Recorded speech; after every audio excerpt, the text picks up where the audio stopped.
Welcome to Living Fully.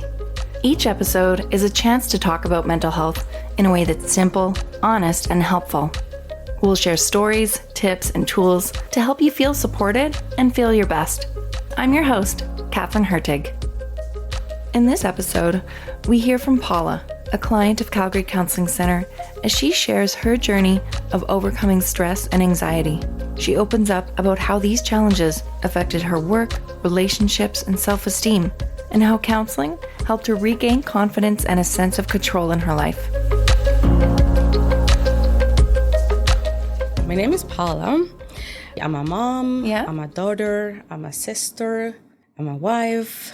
Those are all important roles, yeah. Yes. I work full-time. Did you grow up in Calgary? No. No? I was born and grew up in Colombia. Okay.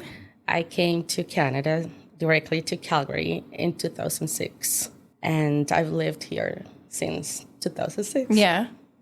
And what was the reason for the move? My parents, they thought it would be better to move to Canada to provide a better life for us, even though I was already like adult. I was 20. I was finishing my career at the university. I'm the oldest of 3 siblings. I have a sister and I have a brother. He's the youngest. So they came here first, and then they applied for family reunification. So that was actually my parents who brought us here. Yeah. And what do you think of Calgary? Do you like it here? I like it. I think most things in life, especially when you already think you know who you are, what you want to do, you finish your career, and then you're supposed to know your next step, but then you come to a new country, a new city, and start from zero, like you're a baby at 25. Yeah. Learning to speak again, learning to walk again on the streets, and finding your call. Yeah. So it was hard. It was exciting. I always, when I tell people my story, I told them that it's kind of a roller coaster. Some days are great, it's amazing, everything is new. Some days it's just, what am I doing here? But I felt I didn't want to disappoint my parents. They worked so hard to provide a better life for us. And then once I was here, I just couldn't go back, and I never left. And you said you're a mother? Yes. Yeah. I have a daughter. She's 15. And I have a son. He's 9. Yeah. It's one of the hardest jobs to be a mom, to of course. Pretend that you know what you're doing. and put. Yeah. Think that you are responsible for other human lives. They depend on you. It's difficult, but I don't see myself without my kids or not, having them in my life. Like, I think they are the reason why I do everything I do and try to be a better person, human, every day. Amazing. So what brought you to Calgary Counselling Centre? What was going on in your life? I was going through, I would say, a very dark moment in my life, professionally speaking. I wasn't feeling great. I was feeling all the supposed to be in my life weren't happening the way I thought they were supposed to be. Yeah. And we have, we have this plan in our head of how we think steps should go, and when it doesn't turn out that way, it's disappointing. Yes, and for me specifically, I'm that type of person who somehow needs to go by the book. I need to follow the rules and everything, by the book and everything. If you work hard, you get a reward. Yeah. And life happens, and they're just not like a book.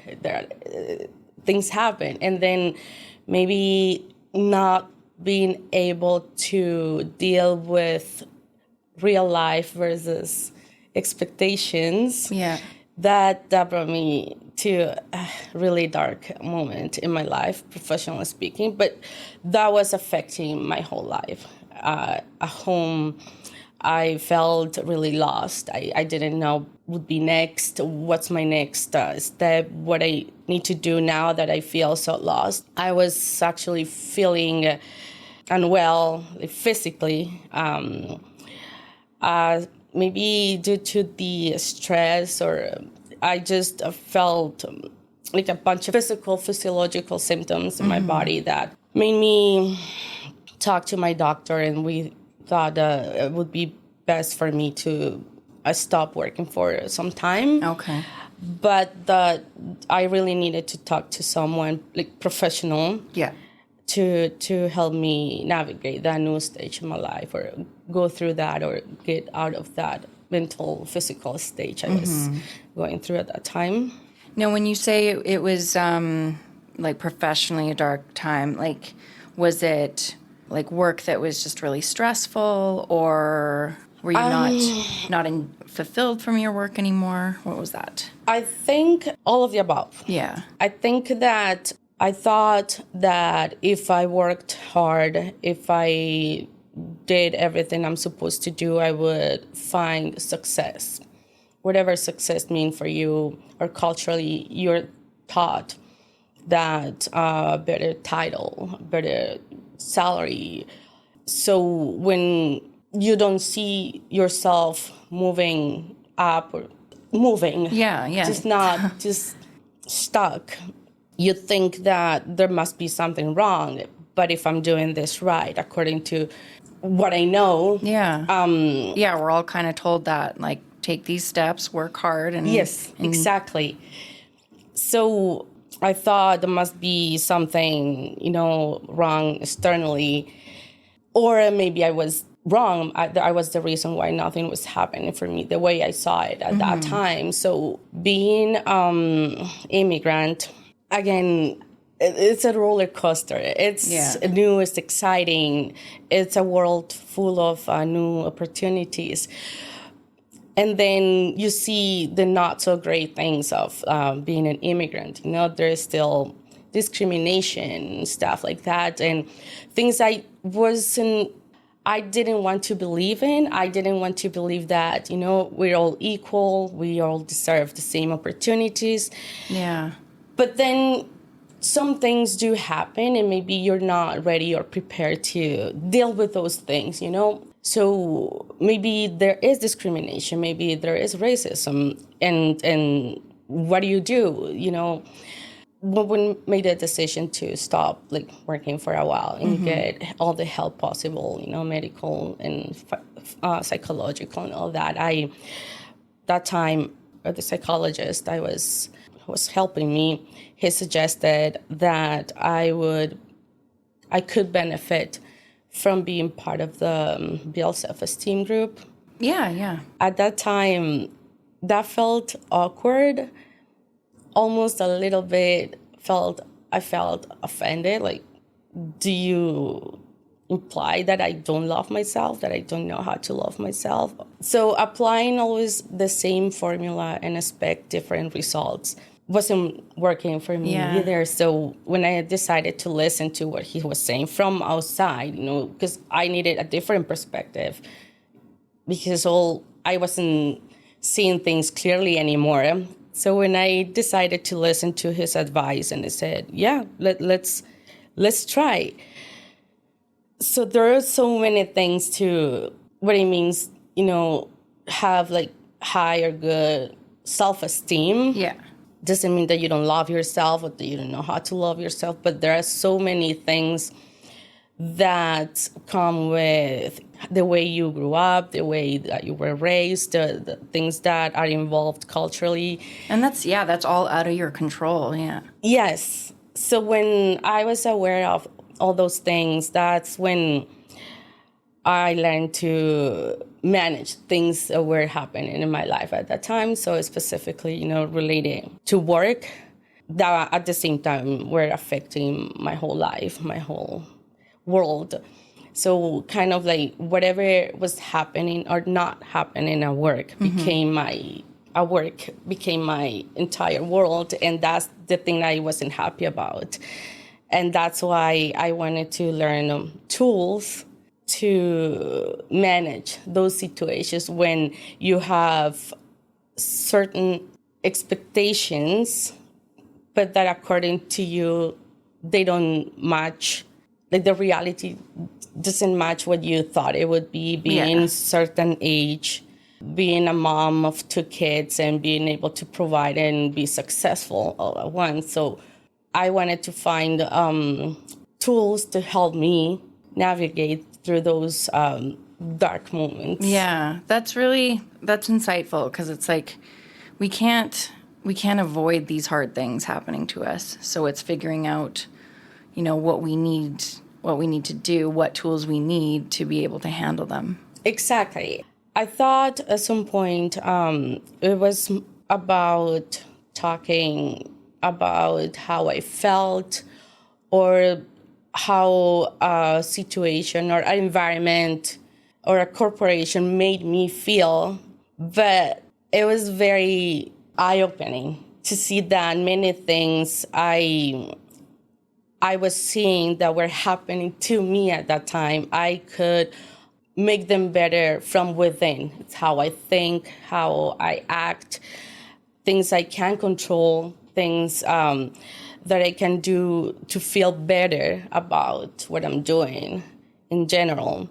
And that my life is not only about work, but all those things that make me who I am, and the worth I have. It's not attached to my job, right? Whatever your job is. Yeah, to any one thing. Yes. I don't know if it's different in Colombia, but yeah, I know, like, in North American culture, yeah, so much of our identity gets tied up in what we do for work. Do you find that the same there? Yes, at least on my generation. Yeah. Today, I don't know much. But in my generation, we were told you need to go to school and be someone, do something to be someone. And you need to go to school and find a job, and then you're done, you're successful, then you can accomplish whatever you want. And basically the same. I think it doesn't change. I don't know these days how it works with the kids having more options for a job, or they don't want to be sitting in an office 8 hours. But at least in my case, that was the same expectation. You go to school, you keep preparing yourself, you keep studying, and then you keep moving the ladder up. Yeah. Big corporation, and then you're successful. I know, and that can be so hard when we get those messages like, this is the path that you should take. And if you stray from that path, or if something happens, like, I mean, if you lose your job, that sense of identity, if it's so tied into this role that you have, yeah, it can be really life-altering. Yes. Yeah. Yes, exactly. You think you're doing everything right, the right way for you to succeed based on what culturally you were taught by your family or your society. So it's very similar when you come here. All you want to do, and at least in my case, is work hard, prove them that you can. Sometimes work twice as harder to show them that, even though you come from a different background, you can, and you try your best. And nothing, in my own perspective, nothing happened. So I was like, something's wrong. Something must be wrong, either with the system, or I'm the one who's not doing things the way they need to be done. Mm-hmm. So yeah, I think even though we try to remind ourselves every day that family comes first, there are so many things that are tied to your job, like money to provide. Yeah. That whether you like it or not, work becomes a huge part of everyone's lives. It's impossible for it not to. Yes. You were saying that you had some physical symptoms of what was going on. What was that like? It came as a surprise to me, but once I turned 40, a bunch of symptoms, physiological symptoms, I started experiencing them. And I had to go to the emergency room or department at least twice a month for maybe 2-3 years during COVID. And they couldn't tell me specifically what it was. They couldn't diagnose me with something specifically. They just told me that to keep going every time I had those specific symptoms were very extreme. And I found that time, I was lucky that I found, I'm going to say best doctor so far, that he listened to me, listened to my symptoms. And I learned that I had to advocate for myself. Yeah. Tell them that whatever they thought was working for everyone else wasn't really working for me. And those were very hard moments I had to go through for 3 years. And so many times I got the answer I got from the specialist were that my symptoms were caused by stress. Okay. Was that surprising to you? I think it was surprising, but also disappointing because nobody wants to experience those chronic pain, for instance. And if you know that it's due to stress, you don't want to stress. Yeah. You want to be calm, but what's causing those? But then if you work hard on yourself to be, to try to be calm and exercise and do physiotherapy and meditate and all those things, but there's still the physical symptoms are still there, then you need to do something. So after 3 years, I finally got the right answers. I deal with chronic pain treatment now. Right now, there's no cure for all the stuff I have combined through my whole body, but at least there is treatment for me. I'm glad that I have that. And that combined with therapy, that you are able to manage things with your mind as well, or things that go on in your head, you're able to manage those thoughts or stuff with the right treatment or talking to the right person, the right professional, you're able to manage those things. It often takes more than just one thing. It's, a whole plan to Yes, exactly. But I think it's better to talk to someone and try to find someone who listens to you and can guide you to the right treatment, either, medical or psychological.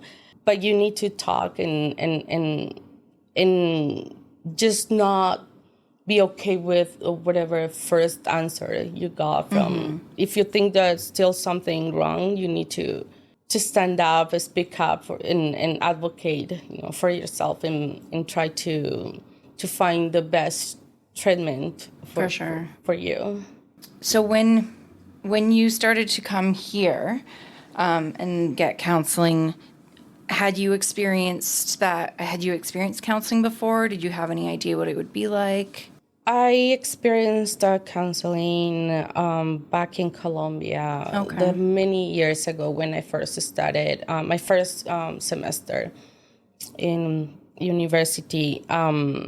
Maybe that was hard for me to start a new chapter in my life. I don't recall much about that, but I did that, and this time, so taking time away from work, one of the requirements was to find counseling, and they offered some tools or places I could go, which I didn't trust at that time. So back in little bit before the pandemic, my daughter, she was diagnosed with anxiety disorder, and our family doctor referred her to the Calgary Counseling Center. Okay. And that was great. So that's how I knew about Calgary Counseling Center. And when it was time for me to find someone, I decided to go to a place I knew from before. And yeah, that was great. That was, I didn't have any expectations. I just knew I needed to talk to someone, and maybe that was the wrong expectation, but I was hoping that someone would listen to me. Of course. And not just a friend that would tell you what you want to hear, but someone, has studied and knows things, in a more professional way that could guide you into, this is what's going on and this is how we can start working together into, getting you better, something like that. Yeah, that's exactly right. That's like what we want people to know about counseling is like, it's not just, like talking to a friend. You're going to get really non-judgmental, unbiased advice. Yeah. Exactly. And I know in my case, specifically culturally, things that have to do with the mind or with the head, you don't need help for. You can solve them on your own. It's not like it's the hand. If your hand hurts, you go to the doctor, they give you medicine. Yeah. So there's also, maybe just in my generation, we don't believe in help when something is wrong in your mind or something. But that was never my case. I always wanted to keep I was open-minded about all the available resources. Yeah. If you need help, if you don't feel well. And there are professionals dedicated to study the mind and how we work as humans. And I want to try that and see, whether that works or not. I don't want to tell anyone, that doesn't work, or I don't want to tell anyone, you need to go, you have to go. I think in my own case, in my own experience, I needed to talk to someone with training, education, and experience that could guide me with whatever was going on with me at that time, and how we could work together on a plan for me to move on and getting better. But yes, sometimes talking to a friend, it's great. We need to share our thoughts and sometimes that one friend might tell you, hey, try this, which is counseling, and that's great. But I think, yes, what you said is really important. Unbiased, someone that is not going to judge you. Mm-hmm. Sometimes you do feel confronted, with yourself, but I think you need to be open-minded, listen to what the professionals have to say, and sometimes if it's not the right fit, you can try again and find someone who's the right fit for you. But in most cases, at least for me, it's been great. So I know that you did both individual counseling and a group program. So what kinds of things were you working on in individual counseling? What kinds of practices or tools did you learn? As I said before, I have preconceived ideas of what my life should look like at a certain age, after so many years working hard, after doing things that you were supposed to do. And I felt stuck. Or I felt things or the environment were unfair to me. So my first approach was to tell someone how I was feeling, everything I was feeling, everything I was seeing. And it was really, really important for me when I heard from the counselor or from the professional, I believe you. Yeah. That was huge. That's powerful. Mm-hmm. That was huge. Were you finding it the opposite in other areas of your life? Did you feel that others didn't believe you? I'm not sure, but I think you talk, you suggest things, hopefully they improve, or you just keep working harder and harder, hoping that someday someone will see you, will give you a chance, or you keep trying, to find a better job. You don't know. I think it's just the overwhelming feeling I was experiencing at that time didn't allow me to know or understand what I wanted or what I needed like next in my life. I think it was just telling your family, oh, I'm sad because something happened, or telling your friend, venting, today at work, this or that, but nothing changes, and you keep talking about the same thing over and over every day, and it's just not getting you anywhere. So when someone from outside my family circle, my work circle, listened to all my ideas, all my feelings, that was, like you said, very powerful when I said, I believe you. Yeah. I believe that you feel this way. I believe what you're telling me. And that was huge. Then we worked on specific tasks for each week, or, until next session, let's work on this, let's try this, let's read this, and maybe every time an intrusive thought comes, let's try this.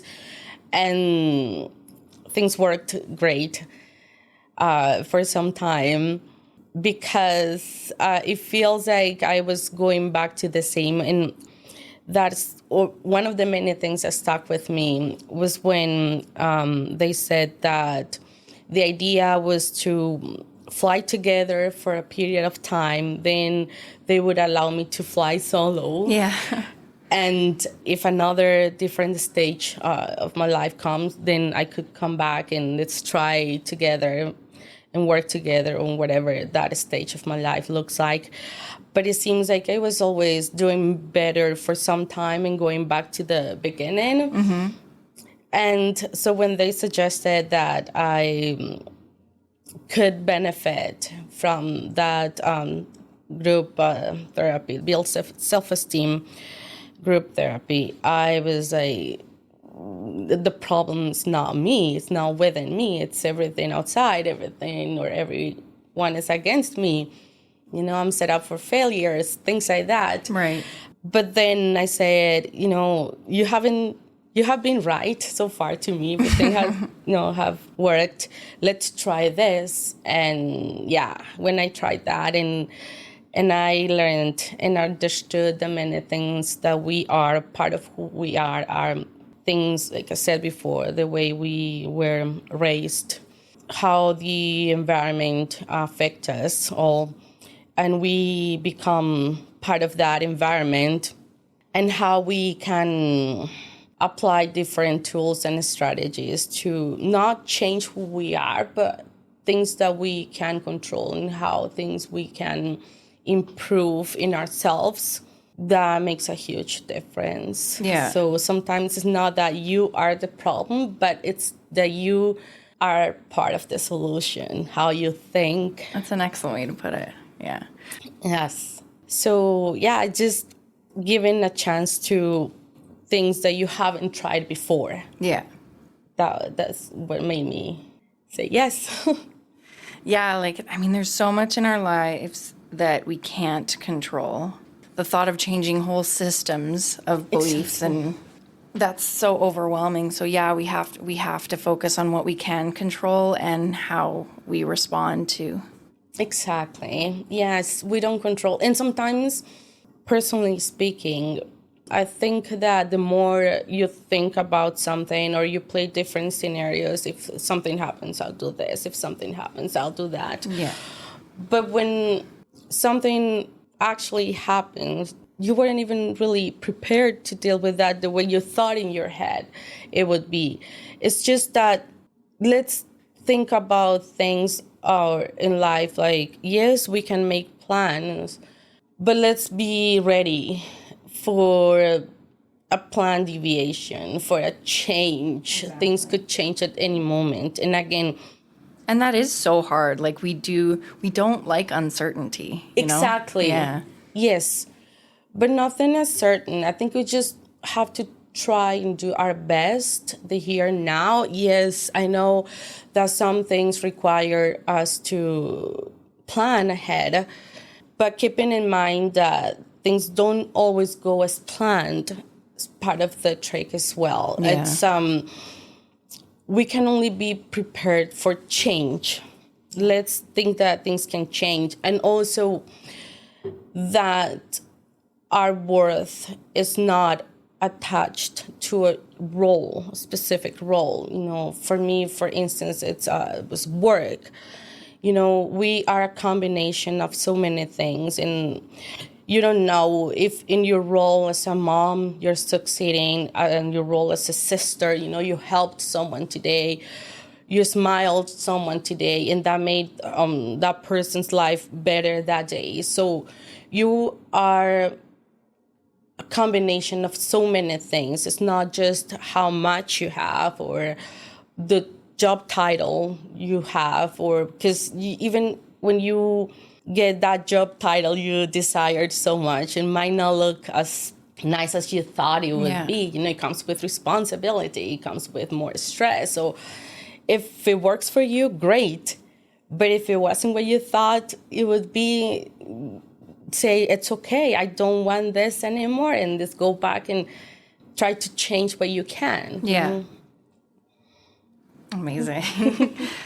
How's your life? How has it changed since counseling? What do you see differently? What do you do differently? I think my life is amazing, still amazing. It was amazing. I think I am the one who changed, or that is improving certain aspects of my life, the way I see things. I'm grateful for all the things I have. I don't get frustrated about things I know I cannot change or control. Yeah. There are so many things that are not under my control that I don't worry about pretending to change them. So it's more about, I'm grateful for all the things I have. I'm grateful for all the success I've acquired so far. Even maybe I decided for some time to see all the things that I was missing, according to me. So then maybe I overlooked the things I did accomplish. Yeah. And with this, I'm not saying that I'm cured. It's more like I have better tools to handle, to manage everyday stuff, everyday life. Exactly. Yeah. And I think I still get sad sometimes, or worry about things, or someone said something that you think is not right, and maybe makes you feel, like this is not right. But I think I think you're entitled to feel sad some days, that things happen, things you don't control, and then it's okay to be sad or worried or frustrated. Yeah, that's normal. Yeah.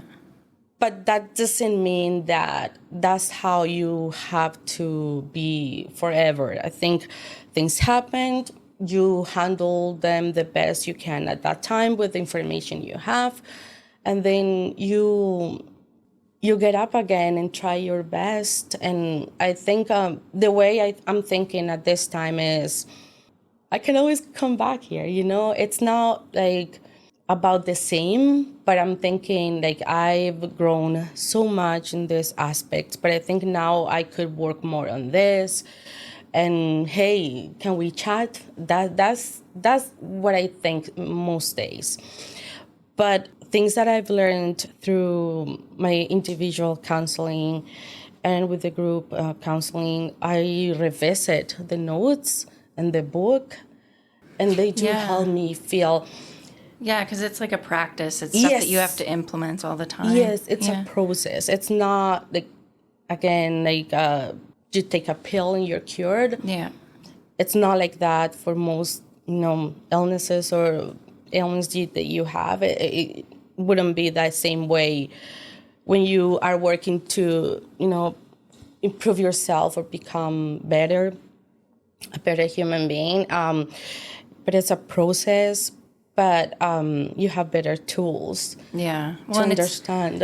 It's like a muscle, like your Yes. brain is a muscle. And so if you want to use it in a different way, it's continuing to practice that different way. Yeah. Yes, exactly. Yeah. What do you think was your most valuable takeaway from counseling? That we're not alone. I know sometimes we feel lonely, and we come from different countries, different places, different experiences.